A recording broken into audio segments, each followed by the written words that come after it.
사랑하는 국민 여러분, 한 해가 저물어가지만 코로나19 창궐로 마음이 무겁습니다. 모두들 새해에는 이 어둡고 긴 터널을 빠져나올 수 있을지 걱정스러운 마음으로 연말을 보내고 있습니다. 지난 2년간의 코로나19 사태는 양극화를 심화시키고 서민들의 삶을 짓눌렀습니다. 재난은 가난하고 어려운 취약계층부터 가장 먼저 큰 고통을 안겨줍니다. 통제 중심의 방역 대책은 중소자영업자와 소상공인들에게 직격탄이 됐습니다. 지난 일주일 지역을 다니면서 자영업자분들이 얼마나 힘들고 불안해하고 계시는지를 몸으로 느꼈습니다. 이대로는 안 되겠다는 생각과 지금은 국가 재난 대책을 다시 짜야 할 때라는 위기감을 느꼈습니다. 그동안 정치권은 코로나19 신규 확산 때면 매번 일회성 추경 편성으로 지원책을 강구했지만 밑빠진 독에 물붓기였습니다. 여기에 선거만을 위한 정부 여당의 포퓰리즘까지 가세해서 전 국민에게 나눠주느라고 정작 어려운 분들을 효과적으로 도와주지 못했습니다. 기득권 양당들은 재원대책도 나라 곳간 거덜내고 빚내는 것 외에 어떤 새로운 방법도 제시하지 못하면서 오로지 노름판 베팅하듯 50조 받고 100조 더 부르는 그런 식의 혹세 무민 정치로 일관하고 있습니다. 정부도 정치권도 이제는 정말 정신 차려야 합니다. 무엇보다도 언제 끝날지 모르는 코로나19를 선거에 이용하고 정치적으로 활용하겠다는 반국민적 발상부터 버려야 합니다. 대신 여야가 힘을 합쳐 과학적 방역 대책의 수립과 함께 재난 대응을 위한 안정적 재원 마련에 대한 제도 설계에 나서야 합니다. 국가의 전체 재정 전략 차원에서 코로나19 재난 대응이 다루어져야지 즉흥적으로 지금까지처럼 그때 국채 찍어 막아보자는 땜질식 추경 편성 방식은 한계가 분명할 수밖에 없습니다. 장기화되는 코로나19에 대비하기 위해서는 새로운 접근법이 필요합니다. 저는 구조적이고 장기적인 재원 마련과 대응을 위해 한시적인 코로나19 특별회계 설치에 대한 특별법 제정을 제안합니다. 이를 통한 안정적인 재원 확보, 코로나19로 인한 자영업자 및 소상공인에 대한 손실 보상, 의료 지원, 국가 피해 보상 등에 사용하는 것입니다. 그러면 매번 추경을 편성하면서 반복되는 논란과 갈등을 잠재우면서도 체계적이고 예측 가능한 국가 재난 대응 재정 구조를 갖출 수 있을 겁니다. 코로나19 특별회계 세입은 그럼 어떻게 할 것인가? 간단하게 요약해서 말씀드리자면 자영업자와 소상공인의 매출 중 부가가치세 부분 그리고 일반 소비자의 소비에서 개별 소비세 부분 그 세금의 일부를 활용하고 또 공공부문과 정부 재정개혁을 통한 재원을 확보하고 신규 복권 발행 수익금 등을 기본으로 하고 부족한 경우에는 일반 회계 전입금, 다른 특별회계 및 기금의 전입금 등을 통해서 매년 30조 원 규모의 안정적 재원을 확보하는 겁니다. 그리고 부족한 경우에 한해서만 여야가 합의해 추경 예산을 편성하는 것인데요. 구체적으로 제가 설명을 드려야지 이 부분에 대한 정확한 이해가 되실 것 같아서 구체적인 세입 재원 확보 방안을 하나씩 말씀드리겠습니다.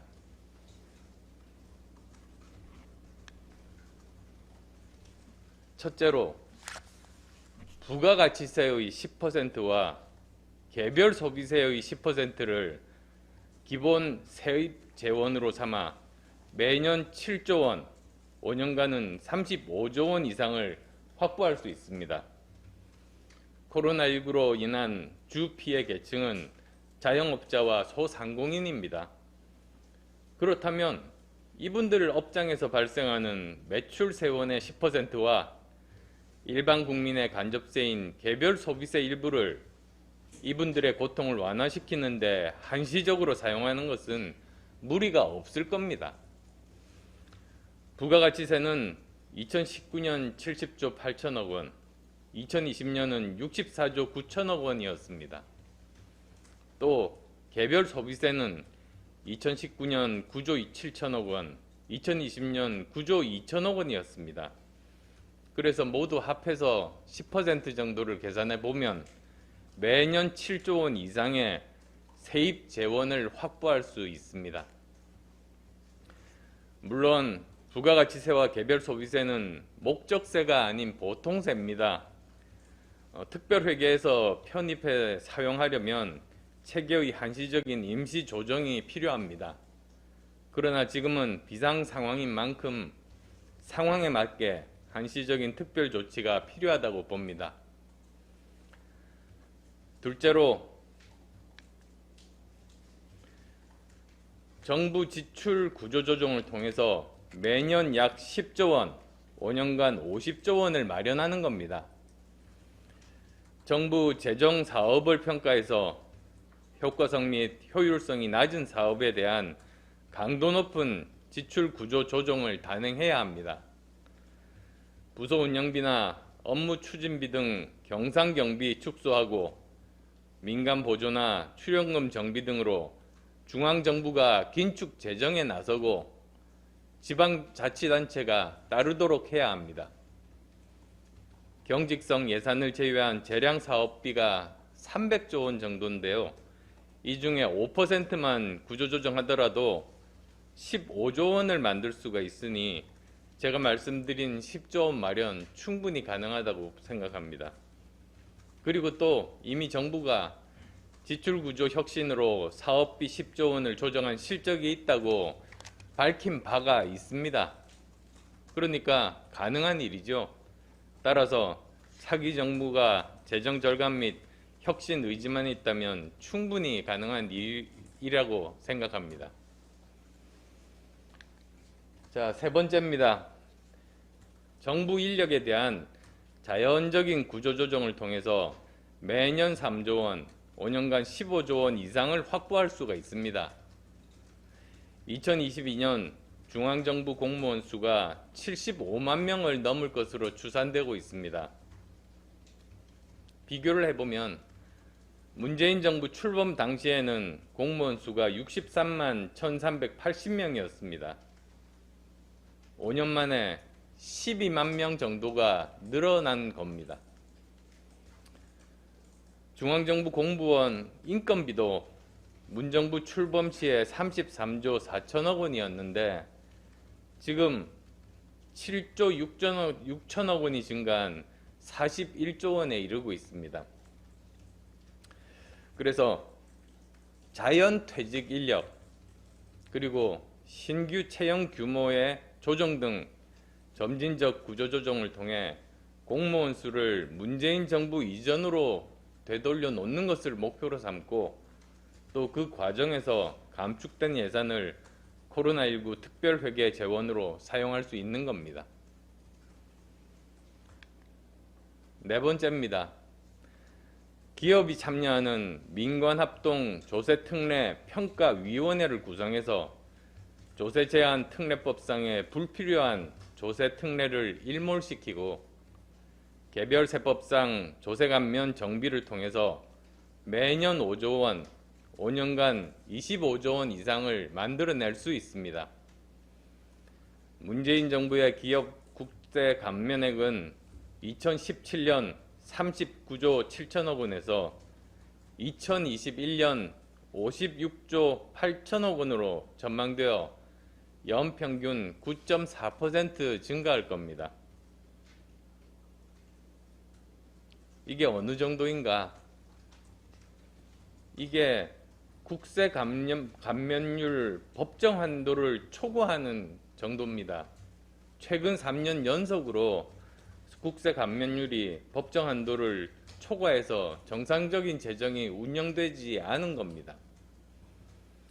따라서 이 명목 세율과 실효 세율의 차이, 사실 이것이 바로 국세 감면액을 나타낼 수 있는 그런 지표인데요. 그 차이를 줄여서 확보한 재원을 특별회계에 편입시키겠습니다. 그리고 마지막 5번째, 코로나19 대응을 위해서 한시적으로 특별복권, 가칭 코로나19 퇴치복권을 발행해서 매년 1조 원, 5년간 5조 원 이상의 수익금을 특별회계 세입 예산으로 확보하겠습니다. 감염병 대응을 위한 재원 마련이라는 목적의 한시적 특별복권 발행을 통해 전 국민이 함께 재난 극복에 참여하는 것도 좋은 방법일 것입니다. 이러한 5가지 확보 방안을 통해 매년 총 25조 원에서 30조 원 정도를 확보할 수가 있습니다. 만약 예상 세출 규모 대비 세입 재원 규모가 부족할 경우는 어떻게 할 것인가? 1차적으로는 일반 회계나 다른 특별 회계와 기금의 전입금으로 충당하고, 그리고 또 2차로는 추경 편성을 통해서 그 부족한 부분을 메울 수 있을 겁니다. 그래서 제가 말씀드리는 이 5가지 이 방안이 국가 부채를 늘리지 않고 재난에 필요한 그런 지원금을 조달하는 방식에 대해서 지금 말씀드리고 있는 겁니다. 존경하는 국민 여러분, 특별회계 설치를 통해 세입 재원의 사용 목적을 분명히 하고 목적에 맞게 사용하면 피해를 당한 어려운 분들을 집중적으로 지원할 수 있고 예산 효과도 극대화할 수 있습니다. 재난 상황을 정치적으로 이용하는 포퓰리즘도 막을 수 있습니다. 매번 추경 편성을 놓고 여야가 싸울 일도 없고 잦은 땜질식 추경으로 인한 국가 예산 편성 및 운용의 불안정성도 없앨 수 있습니다. 제가 제안한 세입 세출 재원 규모와 확보 방법은 추후에 재정당국과 협의 과정에서 조정될 수 있을 겁니다. 저 또한 국가 채무를 늘리지 않는 다른 더 효율적인 방법이 있다면 기꺼이 수용하겠습니다. 무엇보다도 정부와 공공부문의 뼈를 깎는 절제와 헌신이 요구되는 시점입니다. 어려울수록 구조조정과 개혁이 필요하고 재난 재원은 국가 채무 증가를 최대한 억제하면서 마련해야 하는 것 아니겠습니까? 그래야 미래 세대에 빚을 떠넘기지 않을 수 있는 겁니다. 나라와 국민이 어려운데 국가 재정의 방만한 운영과 기득권은 그대로 둔 채로 새로 빚을 내서 재난 지원하자는 것, 절대로 올바른 방법 아닙니다.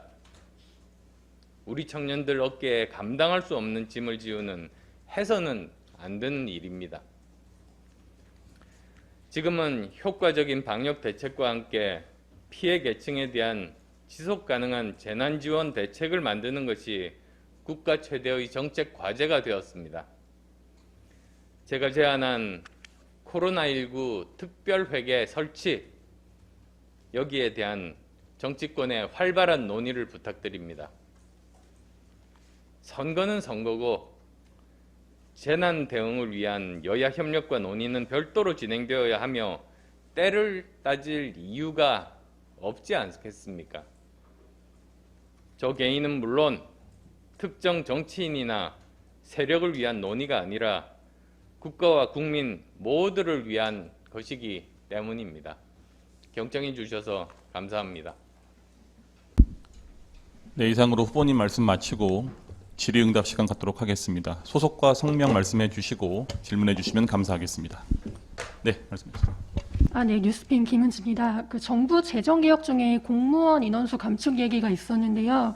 근데 취업난을 공무원 증원으로 해결하려는 여당과 정부가 비협조적으로 나오고 제안을 받아들이기 쉽지 않을 것 같은데 이 부분 어떻게 보시는지 궁금합니다. 저는 자연적이고 점진적인 부분 말씀드렸습니다. 지금 퇴직하시는 공무원분들이 있지 않습니까? 그리고 또 지금 현재 문정부의 계획대로 충원하는 공무원 숫자가 지금 계획이 되어 있습니다. 그 부분 조정을 통해서 예산 절감을 하고 어려운 국민들을 돕자는 겁니다. 그러니까 저는 그건 명분이 있고 국민들도 생각해 보십시오. 정부는 방만한 재정 운용 그대로 하고 공무원 월급들 계속 인상을 하면서 지금 자영업자들이 어려움에 빠져 있는 것을 그대로 두고 보면서 국가 부채를 계속 늘리는 국채만 발행한다면 그게 어떻게 국민들이 동의하겠습니까? 그런 뜻으로 말씀드린 겁니다. 예, 감사합니다. 다음 분 질문 있으실까요? 네.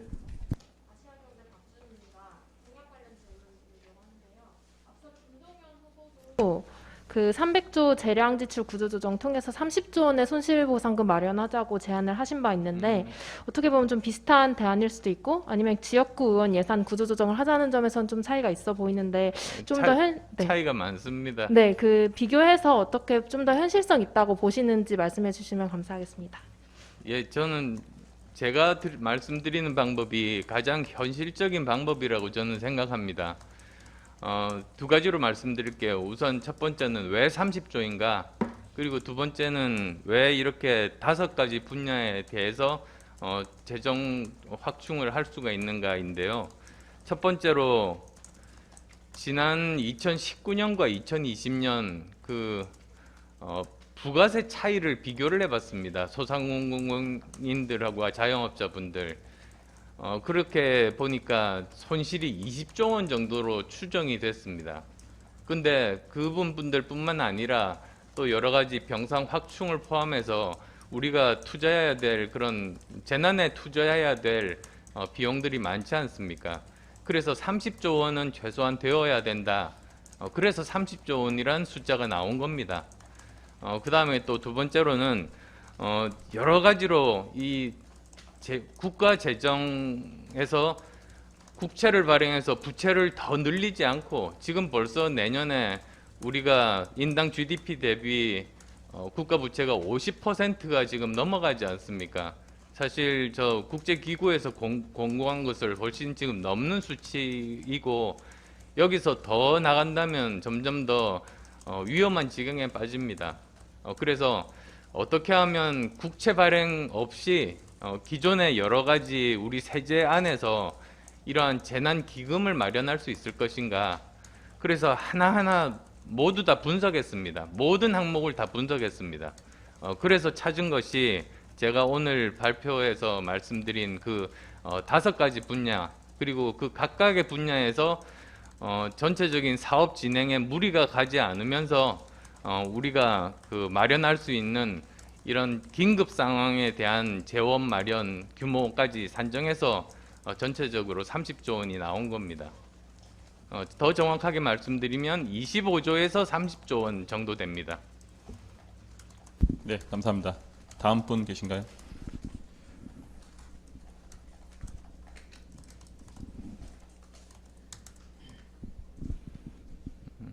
다음 분 질문 부탁드리겠습니다. 네.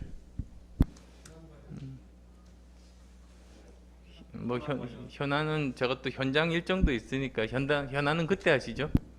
뭐 아주 급한 거 아니면 뭐 급한 현안 뭐 별로 없더라고요. 그날 내로 나오면 되니까.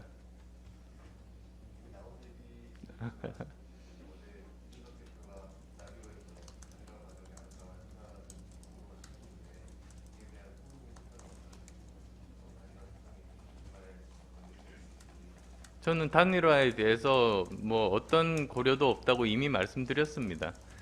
제가 출마한 이유는 제가 당선되기 위해서 나왔고 제가 정권 교체를 할 겁니다.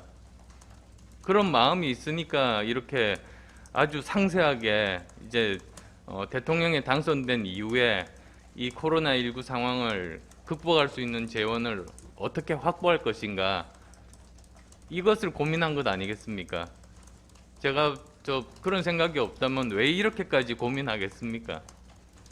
시간 많이 썼습니다. 네, 감사합니다. 현안 관련된 질문은 충분히 또 답변 드릴 시간이 있을 거니까요. 오늘은 재난 대응 재원 확보 관련에 대한 질문에만 좀 부탁드리겠습니다. 다음 분 계실까요? 어떻게 보면 내용이 조금 복잡할 수는 있는데요. 이 내용 뭐 전체를 보시면 국가의 부채를 늘리지 않고도 지금 현재 우리가 30조 원 정도는 안정적으로 이 코로나19 대응에 대한 재난지원금을 마련할 수가 있다. 그게 요지입니다.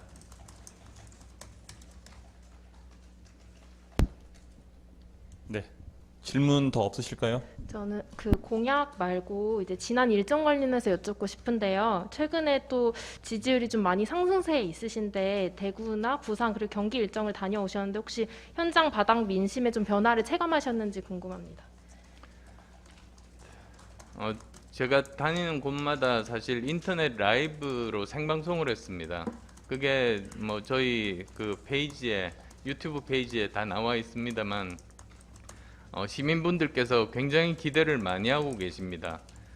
그리고 또 이렇게 간담회를 해보면 특히 거대 양당의 후보분들의 도덕적인 문제 그리고 또 후보 가족들이나 친척들의 또 여러 가지 도덕적인 문제 그리고 후보의 그 자질에 대한 능력에 관한 그런 의구심들 이런 것들을 말씀하시는 분들이 많고 뭐 아무도 찍고 싶지 않다든지 이번 투표는 포기했다 나가지 않겠다까지도 말씀하시는 분들도 계십니다. 그래서 저는 누구를 찍으시더라도 투표는 꼭 참여하셔야 우리나라 대한민국 민주주의가 제대로 발전할 수 있고 국가도 앞으로 나갈 수 있다고 그렇게 오히려 제가 설득드렸습니다. 관련해서 하나만 더 궁금한 게 송영길 대표가 최근 후보 향해서 연대를 제안하는 메시지를 보내고 계시는데 이에 대해서 또 어떻게 보시는지 궁금합니다. 뭐 이미 여러 번 밝혔습니다만 그 헛된 꿈 꾸지 마십시오.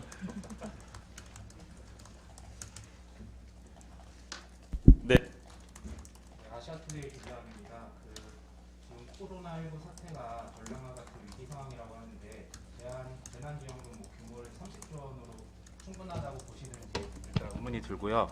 그리고 여력이 가능한 한도 내에서 다소 소극적으로 정하신 건 아닌지 좀 의문이 듭니다. 뭐 재원이 예를 들면 50조, 100조 뭐 이렇게 마음대로 늘려서 할 수만 있다면 얼마나 좋겠습니까? 근데 저는 이 재난이 발생한 그 상황에서 우리가 할 수 있는 한 소상공인분들, 자영업자분들을 중점적으로 도와드리고 그 이외에 필요한 여러 가지 재난 대응에 대한 기금들을 잡은 겁니다. 그래서 30조 원이 나온 겁니다. 저는 그 30조 원이 안정적으로 이런 식으로 제가 말씀드린 특별회계 형식으로 잡아 놓으면 그러면 1년에도 4-5번씩 이렇게 추경으로 땜질하는 경우는 사실 지금까지 없었습니다. 이거 굉장히 비정상적인 거거든요. 그래서 이런 국가 재정의 안정적인 관리 그리고 정상화 이런 것들이 정말로 필요하다고 봅니다. 그래서 정말 책임 있는 정부 여당이라면 제가 이걸 제안하는 게 아니라 정부 여당에서 제안해야 되었을 벌써 옛날에 제안해야 될 그런 문제였습니다. 그러니까 얼마나 지금 현재 정부가 무능하고 무책임한지를 나타내주는 또 단적인 예가 되겠죠. 제가 이렇게 이런 부분들 공약을 말씀을 드리니 말입니다. 네, 감사합니다. 추가적인 질문 있으실까요? 네. 네, 세계일보 김병건입니다. 그 후보님 공약 잘 들었고요. 정말 세심하게 준비를 잘 하신 그런 공약이라는 생각이 들었는데 최근에 이제 윤석열 후보가 그 이재명 후보가 제안하는 정책 토론에 대해서 좀 선을 긋는 듯한 발언을 많이 하고 있지 않습니까? 좀 이에 대해서 어떻게 생각하시는지 한 말씀 해주시면 감사하겠습니다. 저는 토론회 지금부터라도 적극적으로 해야 된다고 봅니다. 지금 현재 원내 정당에서 후보를 낸 정당이 4개의 정당이 있습니다. 그럼 최소한 거기라도 열심히 토론을 해서 국민들의 알 권리를 충족시켜 드려야죠. 앞으로 5년간 나라를 맡겨도 될 만한 자질이 있는가, 그 정도의 도덕성이 있는가, 그런 부분들에 대해서 국민들이 판단하실 수 있도록 그렇게 드려야 됩니다. 근데 저도 여러 번 토론들을 해봤습니다만, 예를 들면 그 관훈 토론 같은 경우 보시면 잘 아시겠지만 워낙 중견 언론인 분들이 되셔서 정확하고 예리하게 이렇게 질문 추가 질문 이렇게 하시고요. 그 다음에 또 납득할 만한 답변을 들으면 그러면 거기에 대해서는 뭐 그걸로 종료하고 다른 주제로 넘어갑니다. 근데 이제 후보 간 토론을 할 때를 보면 정반대의 상황이 벌어지지 않습니까? 그러니까 사실이 아닌데 오히려 더 우기는 사람들이 나오고, 사실 그런 것들이 실시간으로 팩트 체크가 되어서 그 승패가 갈리는 것이 저는 굉장히 바람직하다고 보는 그런 입장이거든요.